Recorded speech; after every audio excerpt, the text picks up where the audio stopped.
Ayo kita cerita tentang Nabi Ayub. Bagaimana Nabi Ayub? Keseluruhan yang dia miliki diambil semua oleh Allah. Betul tidak? Akhirnya bendera putih mengibar enggak dari iblis? Iblis kibarkan bendera putih di hadapan Allah. Pernyataan iblis menyerah. Ternyata Ayub tidak pernah berhenti bersyukur kepada Allah. Keseluruhnya Allah ambil dari Nabi Ayub. Ayub tidak pernah berhenti bersyukur. Bibirnya tetap berzikir. Hatinya tetap memuji Allah Subhanahu wa taala. Akhirnya menyerah iblis. Dulu iblis datang pada Allah. Ya Rabb, Engkau lebihkan Ayub dengan segala kenikmatan lengkap. Makanya dia tetap bersyukur padamu. Tapi ya Allah, kalau seandainya Engkau izinkan saya buat makar kepada Ayub, kalau Engkau izinkan saya membuat hancur hidup Ayub, Engkau lihat sendiri, Ayub masihkah dia seperti sekarang bersyukur kepadamu? Apa kata Allah? Saya lebih tahu daripada engkau, iblis. Tapi saya ingin bukti ya Allah. Oke, kalau begitu, saya izinkan kamu, rusaklah Ayub dengan semampumu. Dan engkau akan lihat bagaimana Ayub kepada saya. Tapi pernahkah Nabi Ayub berhenti dari memuji dan bersyukur pada Allah? Tidak. Itu akhirnya iblis putus asa. Dan iblis menyerah. Nabi Ayub tetap bersyukur pada Allah. Itu yang akan kita tiru ya Bu. Nabi Muhammad SAW, alhamdulillah Bu, dibandingkan kita semua dengan Nabi Ayub, Nabi Muhammad SAW, Nabi Muhammad kekasih Allah. Kalaulah Nabi Muhammad mau, Allah sudah tawarkan, mau jadi yang paling kaya enggak Muhammad? Saya jadikan padang pasir jadi emas milikmu semua. Mau enggak Muhammad? Seluruh bukit-bukit dan gunung-gunung yang ada saya jadikan emas milikmu semuanya. Enggak ya Allah. Aku milih jadi orang biasa. Tapi hamba berlindung kepadamu ya Allah. Jangan sampai kefakiran hamba mengantar hamba kepada kekufuran. Akhirnya, wahai ibu, Nabi Muhammad merasakan hidup makan sehari lai, sehari tidak. Bahkan menurut beberapa riwayat dari hadis sahih, sampai 10 hari dapur Nabi Muhammad itu tidak berasap. Tidak ada yang dimasak. Betapa Nabi Muhammad SAW tidak pernah berkeluh kesah. Yang ada adalah zikir pagi petangnya, Allahumma ma asbahabi min ni'matin. Itu kalau pagi. Kalau sore, Allahumma ma amsabi min ni'matin. Kenapa? Nikmat itu bukan pada fulus. Yusalli alaikum. Allah memberikan salawat kepada kamu, hai Muhammad dan orang yang beriman. Nikmat itu bukan pada fulus, tapi pada apa? Tanang hati, tanang pikiran, tanang jiwa. Itu yang nikmat. Itu yang nikmat. Orang untuk bisa mendapatkan ketenangan hati, duitnya ditandihkan kian kemari. Pai ke Bali, pai ke Swiss, pai ke Prancis, pai ke Paris, pai ke Mekah, untuk bisa mencari kesenangan hati, ketenangan hati. Tidak dapat. Akhirnya menenggak barang-barang memabukkan, bisa mendapatkan ketenangan sesaat. Setelah itu semakin mencandu, semakin rusak fisiknya, semakin rusak otaknya. Ya. Sementara dia ingin mencari dan membeli ketenangan dan kebahagiaan itu dengan fulus. Fulus ini tidaklah sumber kesenangan dan ketenangan Bu, tetapi sumber kegalauan.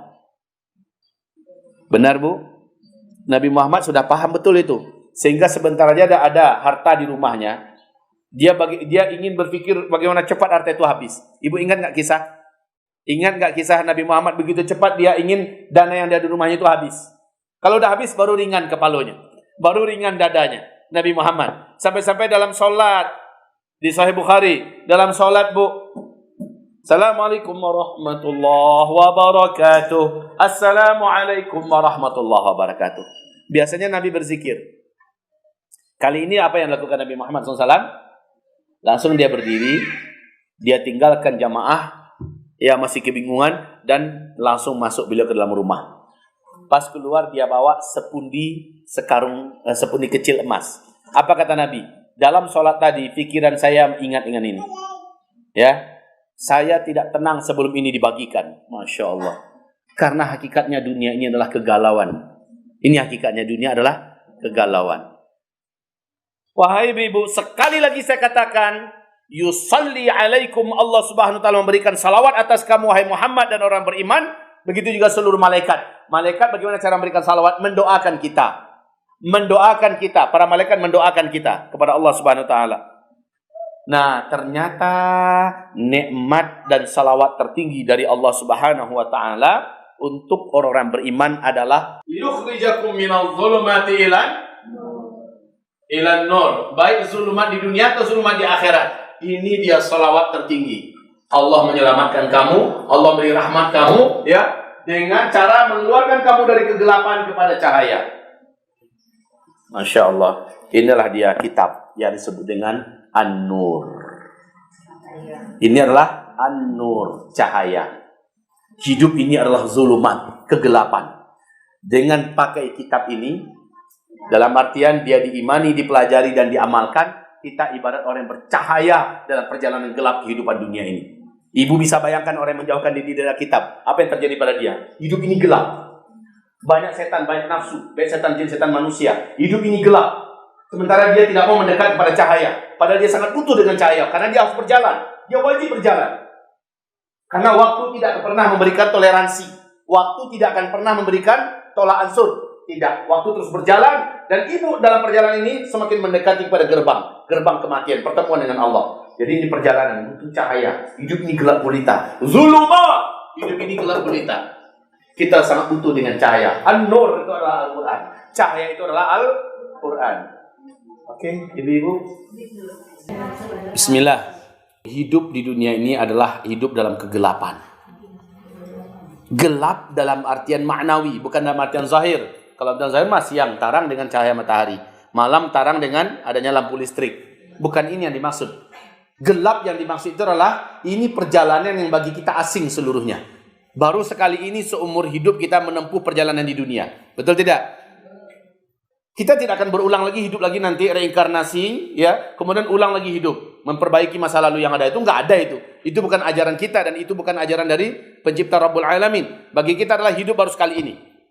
Ya, baru sekali ini. Allah menciptakan dua kematian dan dua kehidupan. Kematian pertama ketika kita masih ada di dalam alam azali. Kematian kedua setelah kita ke muka bumi, lalu kita menghembuskan nafas terakhir kita. Itu kematian kedua. Ada dua kehidupan. Kehidupan pertama adalah kehidupan ketika kita sudah ada dalam rahim ibu kita dan menyusul ke dunia.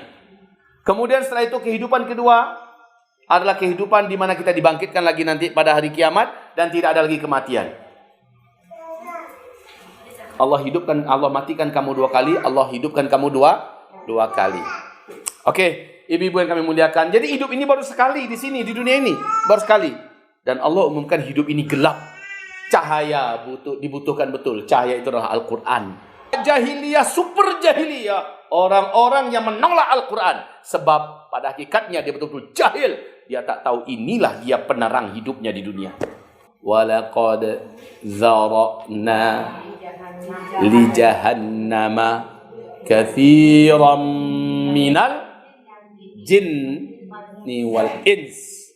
Lahum qulubun la yafqahuna biha wa lahum a'yunun la yubsiruna biha wa lahum adhanun la yasma'una biha ulaika kal an'ami bal hum adall ulaika humul ghafilun. Allah katakan banyak penghuni neraka jahanam itu banyak dari bangsa jin dan bangsa manusia. Siapa bangsa jin manusianya? Orang-orang yang punya hati, punya otak tapi tak cari paham, tak mencari tahu. Punya mata tak mau baca, punya telinga tak mau dengar. Akhirnya cahaya tak mereka dapatkan. Cahaya itu cuma ini. Cahaya ini bisa didapat dengan mata yang melihat, dengan telinga yang mau mendengar, dengan mulut dan dengan otak dan hati yang mau memahami, baru didapat cahaya ini, Al-Quran. Dan inilah dia salawat terbesar dari Allah Subhanahu Wa Taala. Allah turunkan Al-Quran untuk kita dan Allah berikan kita hidayah iman sehingga kita sambut Al-Quran ini dan kita mau belajar. Allah sebut sini mukminin, bukan muslimin ya. Allah sebut sini orang yang menerima dan menyambut cahaya dari Allah ini, Allah sayangi mereka. Ya, Allah sayang pada mereka. Sehingga mereka keluar dan selamat dari kegelapan.